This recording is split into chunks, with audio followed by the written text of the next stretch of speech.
Hi everyone, welcome back. In today's video, what we're going to take a look at is the Lanshan Camp Stove. And what we'll be doing is we'll be comparing several different popular camp fuel options. Now, to get the most versatility out of our stove, what I've done is I've purchased a couple of different adapters that we can attach to our stove. First off, we have a propane adapter. With the propane adapter, it'll let us use the camp style propane tanks. The second adapter that it comes with is an adapter to attach to one of the large butane tanks. For the third adapter, what this will allow us to do is connect different types of tanks together to transfer gas from one tank to another. So for an example, we can put propane from a propane tank inside of either a camp fuel canister or inside of a butane canister. As you can see, with all these different fuel types, all these fuels are going to cause that water to burn with the stove extremely quickly.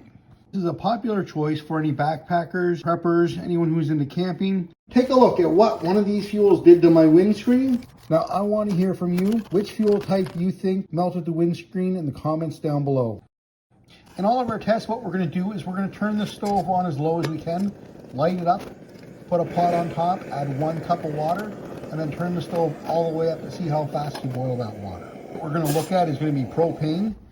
Now, propane is a great option for camping because it's widely available and it's fairly inexpensive. To use propane with this stove, you'll need to use an adapter, which just screws onto the bottom of the stove and then screws into the propane tank. Now that we have our propane tank all hooked up, we're going to light the stove.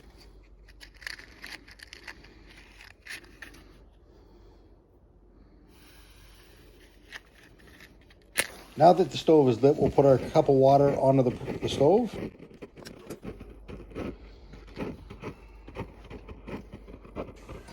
And we'll turn it all the way up.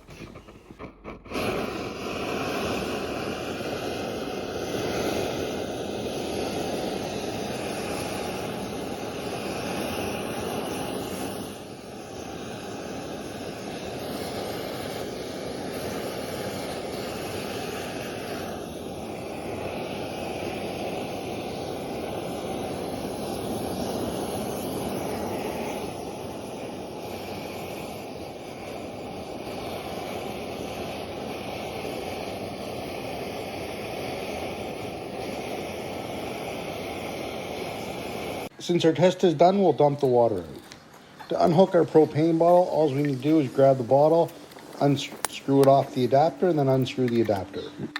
Butane is a very popular fuel type for camping stoves. It's also pretty inexpensive and it's also widely available. So to use butane with the stove, you're going to need to use an adapter, which is just going to screw on to the end, similar to how the propane screws on. So we'll set our butane canister down, we'll turn our gas on. We'll light our stove, we'll give that a second to put our pot on, and then we'll start the counter after we turn the stove all the way up to see how long it takes to boil. Butane's a little bit more temperamental than any of the other fuels that we're going to take a look at here today. And we also need to make sure that with all these different fuels, we are using them outside in a well-ventilated area.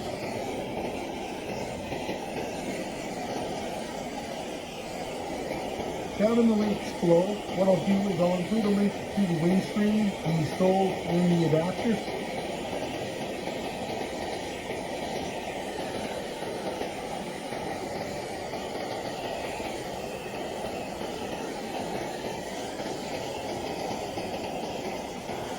Now that our water is boiling, what we'll do is we'll dump that out. Once we've gotten rid of that, we'll unscrew our butane canister from the adapter and then separate the adapter from the stove. We'll take a look at the jet boil fuel. Now this is a type of fuel that's especially designed for use with a jet boil stove. But this can also be used with other types of camping stoves as well. To attach it, all you need to do is screw it on the bottom. So once again, what we'll do is we'll just crack the gas on. We'll light our stove. Once our stove's lit, we'll put our pot on. Once our pot's on, we'll put our cup of water in, and then we'll turn that stove all the way up.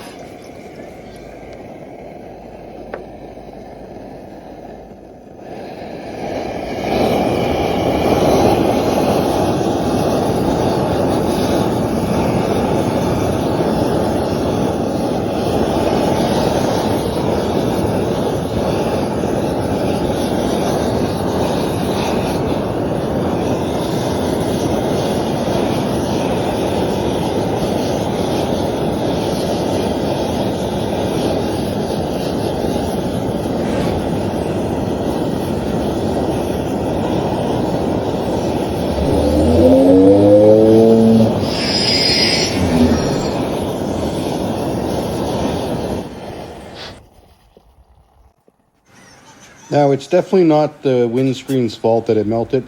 I would normally never turn a stove up this high. I was just doing it to see how fast we could actually boil the water with different types of gas.